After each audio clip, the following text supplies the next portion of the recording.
Welcome back. We got off to a good start in the first session, getting oriented at the piano and getting our hands on it to move our fingers and play our first progression. And today, we'll learn our first melody and start learning to feel spaces and silence in the music with the same focus as we play notes. We'll also learn 3 chords, C, F, and G, by name, shape, and position on the keyboard. We're playing things on the piano without having to read music, but now we'll get started with learning how to read music by learning the notes of the treble clef, which are the notes our right hand will be playing. So let's get into it.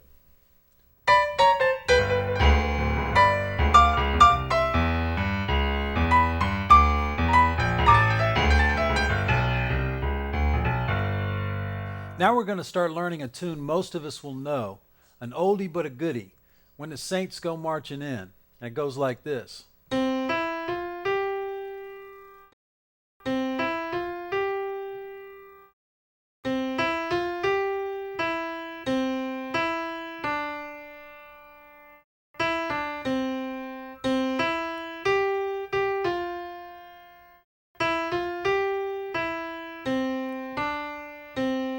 This entire melody fits within the 5 fingers, starting on middle C in this one hand position. And the song uses the same position and notes, C to G, as our 5 finger exercise that we learned last session. We'll learn this song based on the fingers being used, how many steps are between the notes, how long the notes last, where the beat is, and how the melody is put together as a melodic statement. The first step is to get the melody in your ear and the pulse in your body. It helps to sing the melody with or without the lyrics as you play it. If you know the melody or the lyrics, sing it along with me. 1, 2, 3. Oh, when the saints go marching in. Oh, when the saints go marching in. Lord, I love to be in that number. When the saints go marching in. Hearing the melody and rhythm accurately will connect you to where it sits on the keyboard and help you play it in time with the pulse. Let's start by breaking this melody down into phrases, which we'll do from here on when learning melodies and other elements of a tune. A phrase is a complete musical thought, the musical equivalent of a sentence. Phrases can be long, like this.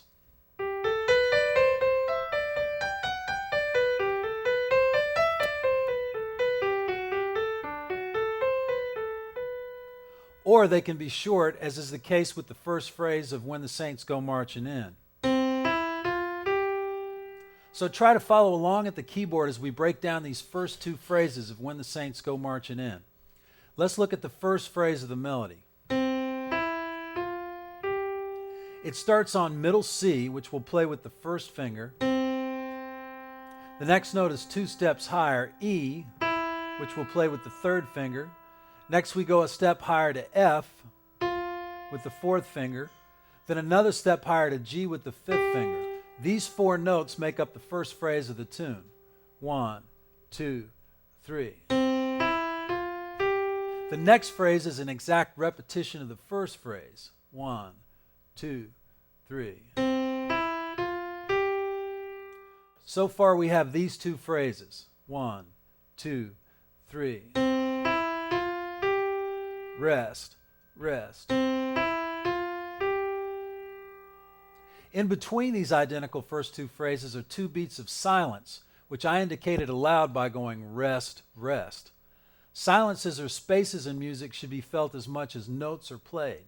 When we start reading music, we'll eventually see these beats of silence on written music as rests, But for now, just understand that silences or spaces in music are to be counted just like the notes.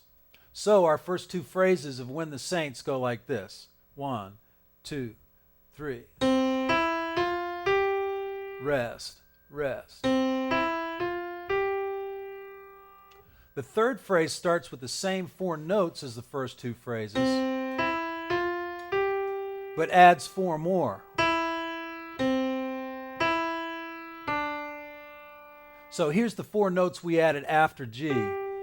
We moved down 2 steps to E with the third finger, and then down 2 more steps to C with the first finger, then back up to E using the third finger, and ending on D with the second finger. So that whole 8-note third phrase goes like this. 1, 2, 3.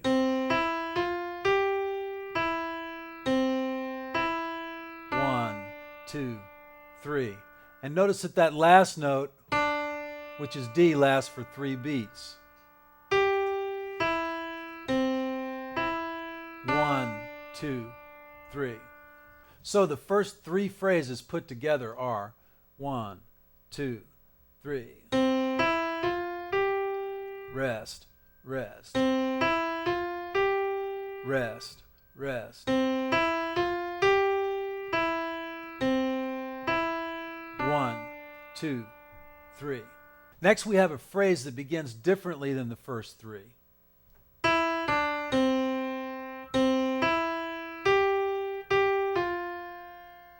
This fourth phrase starts on E with the third finger, goes down a step to D with the second finger, and down to C with the first finger. Next, we play the C again, go up to E with the third finger, and up to G with the fifth finger. We repeat that G and play the F just below it. So that whole phrase looks and sounds like this. 1, 2, 3.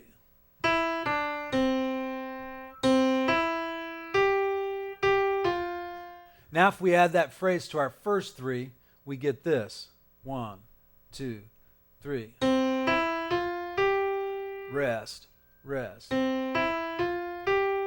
Rest, rest. 1, 2, 3.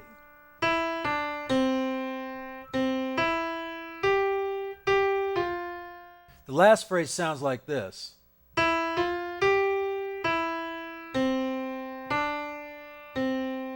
It begins on E with the third finger, goes up to F with the fourth finger, to G with the fifth finger, then back down to E with the third finger, then C with the first finger, then to D with the second finger, and we end where we started on middle C with the first finger. So the final phrase goes,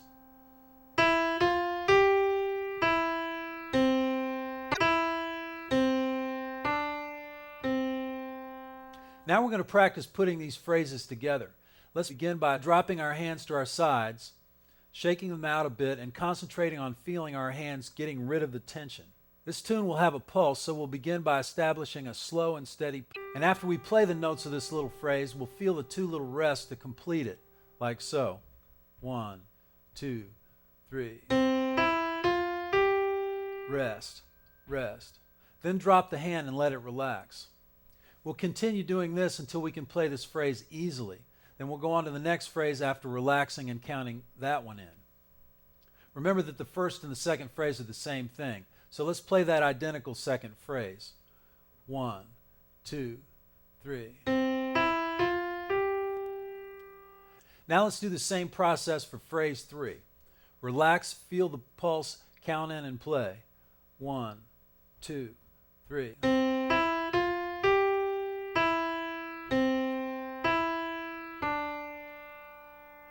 And now phrase 4. 1, 2, 3.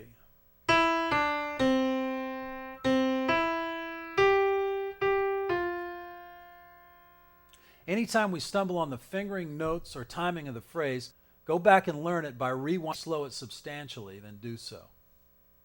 The important thing is to play phrases in time and relaxed and with the right fingering notes and rhythm. When you can play each phrase in time with the right fingering and relax, then you're ready to put the whole thing together slowly. So now let's count in and play the fifth and final phrase. 1, 2, 3.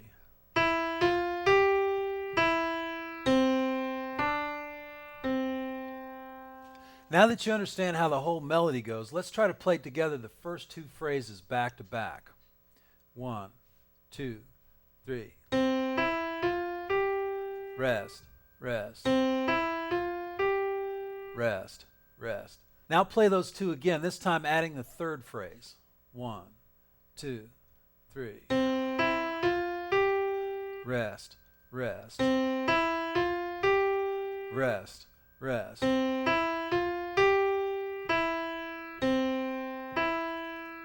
After doing these three phrases, drop your hand off the keyboard and relax it. Count yourself in again once your hand feels relaxed, and this time we'll add the fourth phrase.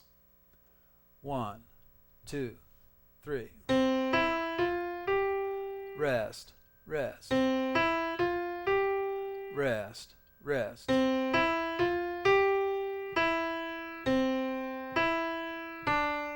2, 3.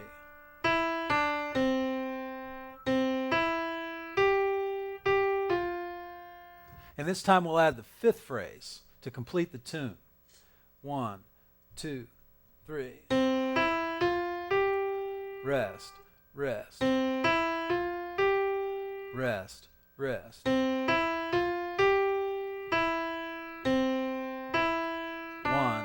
2, 3.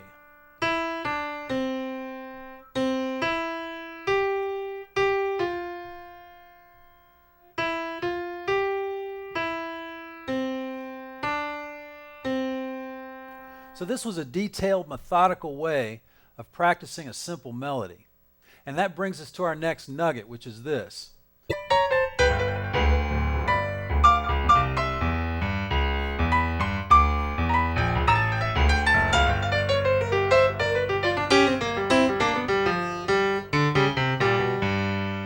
Whenever we play more than two notes at the same time, we refer to it as a chord, and chords provide the harmonic framework and much of the color and sound of music.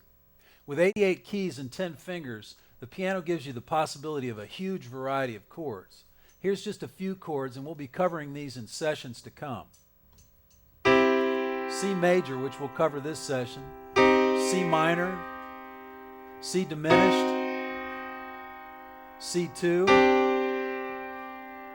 C augmented, C6, C7, C major 7, and C minor 7. Like I said, we'll learn how to make all these chords in sessions to come and a variety of ways to play them. We'll start with a chord that's the basic foundation of most of the music we know in our entire system of chords, the major chord.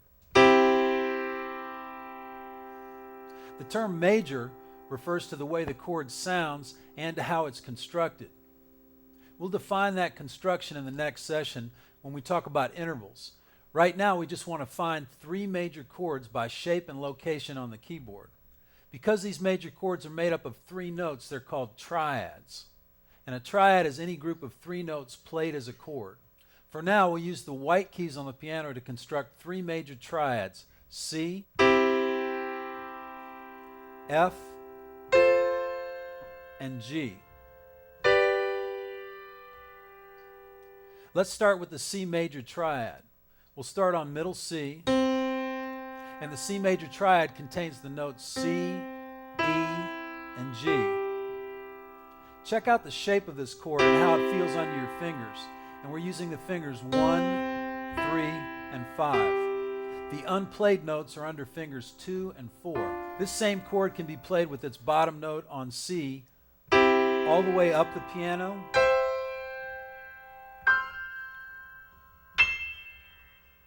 and then starting back on the C triad with the bottom note on middle C, we can play it all the way down the piano.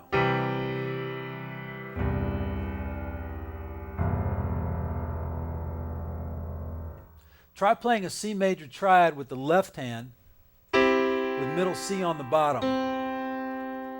Now move the chord down an octave, then down another octave.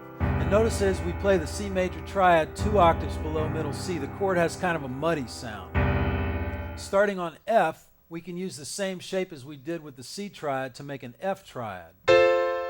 F, A, and C, and we'll use the same fingering, 1, 3, and 5. As with the C triad, we can make this chord starting on any F on the piano, going up,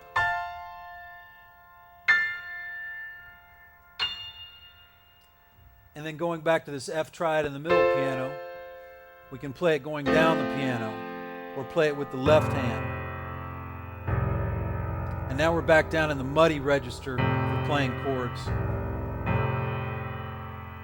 Starting a step up from that F triad near the middle of the piano on G,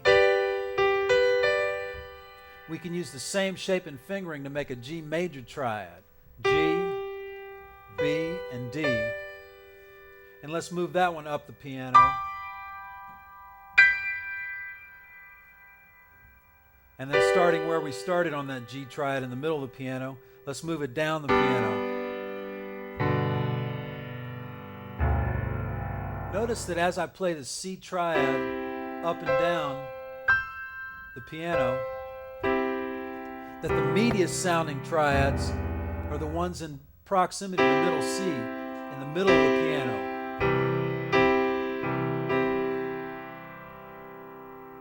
The different notes or pitches in a chord have different functions. So let's talk about the chord tones and their functions for a minute. Triads, like the ones we've been working with, have 3 notes in each chord. And the most fundamental note is referred to as the root. The root of the chord is the letter of the musical alphabet of the chord you're playing. For example, on a C major triad, the root is C. In an F major triad, the root would be F. The way we're playing these chords now, so that the root is the bottom note, is called root position. And once again, when a chord has its root on the bottom, the chord is in root position. The F and G we learned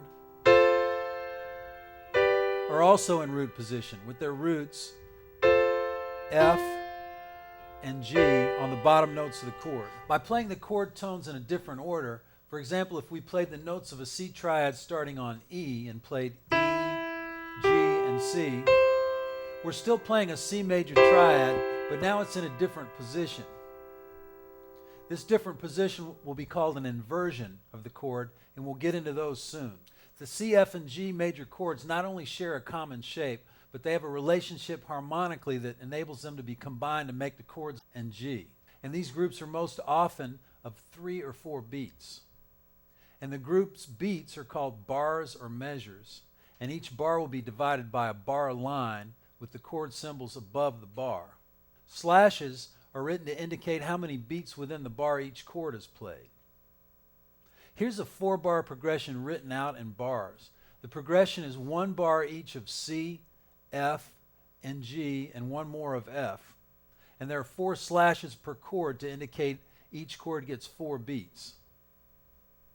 It's nice to have the flexibility of playing a chord chart or reading notes, and we'll start on note reading later this session. Now let's go ahead and play this progression using C, F, and G while reading the chord chart. We'll play that chord chart with the right hand only. And let's play 1 held out chord per bar while tapping the left foot for the 4 counts of each chord, like this. 1, 2, 3, 4. C, 2, 3, 4. F, 2, 3, 4. G, 2, 3, 4. F, 2, 3, 4, and resolve it back to C. Now we'll play the progression twice and resolve it back to C, so the chart will look like this. 1, 2, 3, 4. C, 2, 3, 4. F, 2, 3, 4. G, 2, 3, 4. F, 2, 3, 4. Now back to C, 2, 3, 4. F, 2, 3, 4. G, 2, 3, 4. F, 2, 3, 4, and back to C. Playing C, F, and G major chords in that order is a very common progression.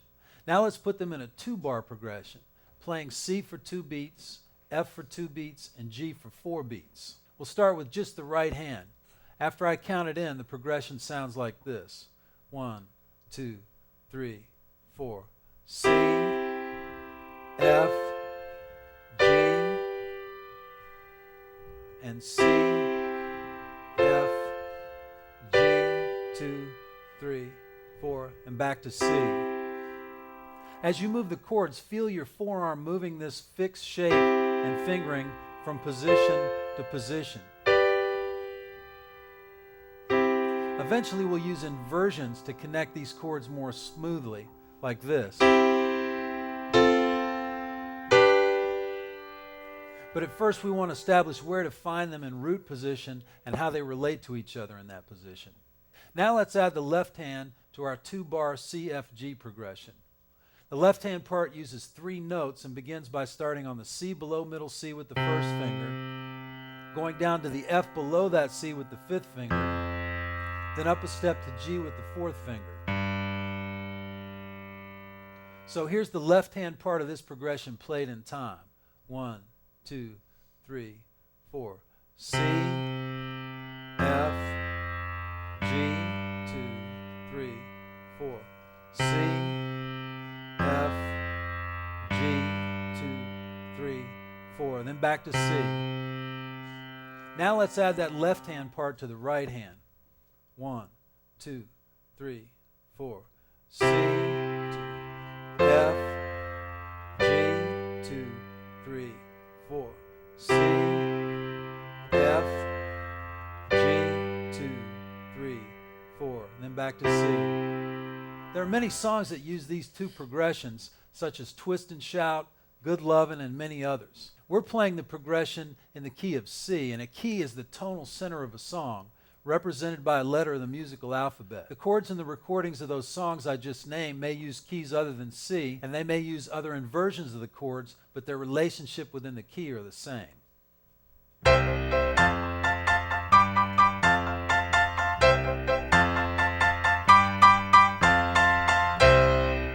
Music is not a visual medium, but a heard and felt one.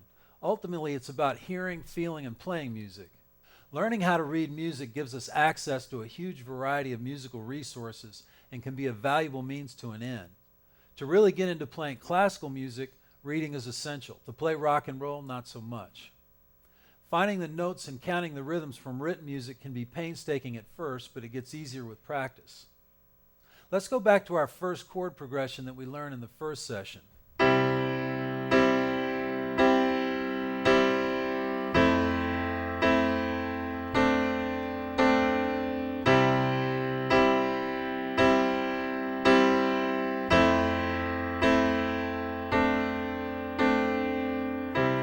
We learned how to play this by rote, but now let's look at it on written music.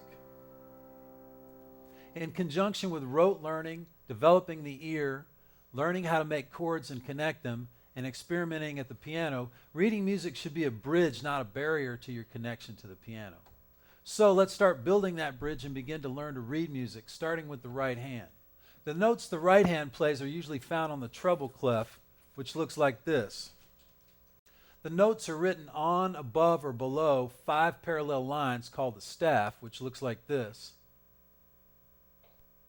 There are letter names that correspond with each line of the music staff and treble clef. And the notes of the 5 lines of the treble clef are, from bottom to top, E, G, B, D, and F. These are easily remembered by the phrase, every good boy does fine. That E is 2 steps up from middle C, so the notes of the lines of the treble clef are found here on the piano. E, G, B, D, and F. And then going back down the lines, we have F, D, B, G, and E. The spaces of the treble clef are, from bottom to top, F, A, C, and E. And they are easily remembered by the word face. On the piano, they're played here. F, A, C, E, and then going back down, E, C, A, and F.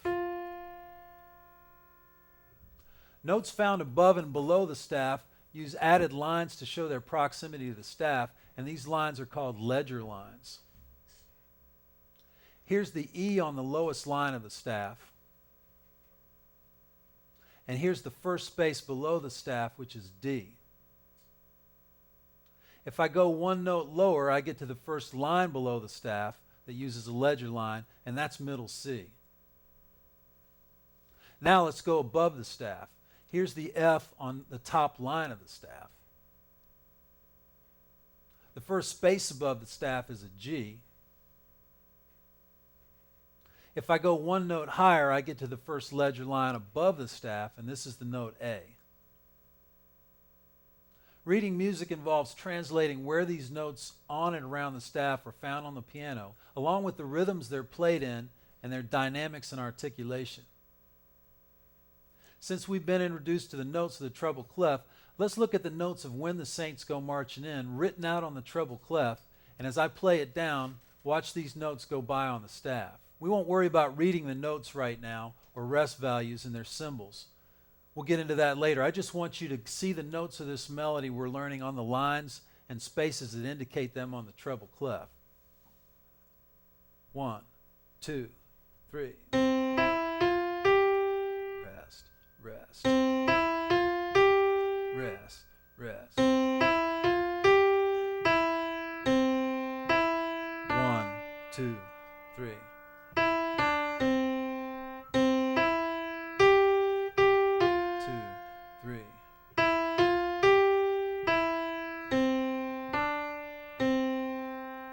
It'll take some time before we'll be able to read a written melody like that, but we'll keep learning When the Saints Go Marching In, phrase by phrase in the workshop. We'll break down the notes, fingerings, and rhythms. Now we've learned to name and locate 3 major chords, and we'll start learning how to make progressions with them and how to use them in many tunes we already know. We began the process of learning to read music by naming the notes of the treble clef staff. Hopefully, by being able to play a melody or chord progression, then see what it looks like written out, we're demystifying the concept of music reading. In the workshop, we'll work further on playing and implementing these concepts. I think you'll have a ball playing that When the Saints melody with a great New Orleans groove on the play-along CD. So enjoy.